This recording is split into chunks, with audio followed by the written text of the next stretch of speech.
So, nasa Marcy Hotel tayo, 4 days, 3 nights.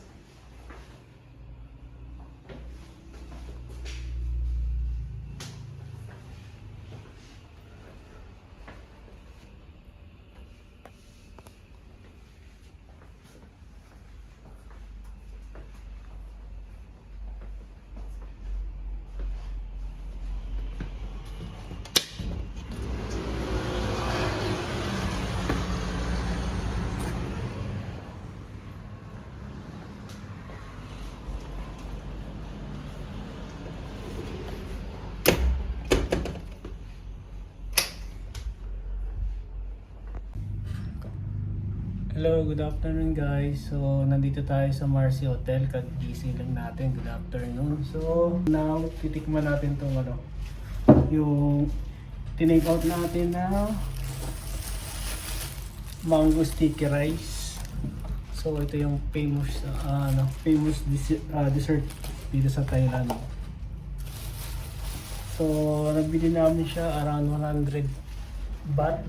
Then to sa isa, meron din nagbebenta ng sticky rice na kaso ano siya, cash, hindi mo na need gamitin ng card which is 120 baht.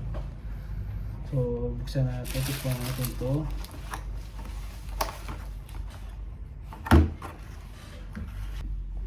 So, ito na nga, ito na yung mango sticky rice. Meron siyang 2 pirasong mango, 2 pieces na sticky rice, then merong rice crispy, tsaka yung gata. So, based sa mga napanood ko na vlog, ang pagkain daw nito, so ilagay muna natin yung rice crispies. So, nalagay na natin yung rice crispies. Bango ng mangga. Next, ilalagay naman natin yung gata.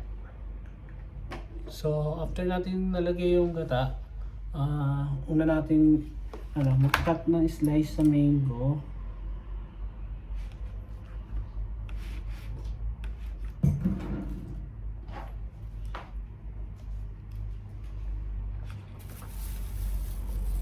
Then, kakatay sa sa sticky part ng sticky rice.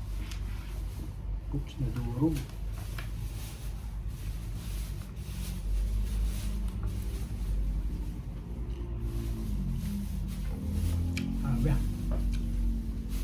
Solid talaga. Kaya pagka napunta ka ng Thailand, huwag mong hayaan hindi mo ito matikman. Masarap, grabe.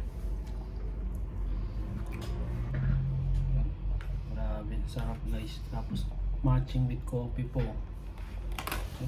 Coffee pa tayo dito.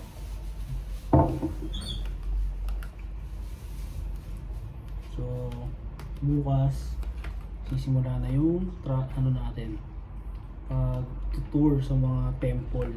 So first day namin sa tayo kami pupunta.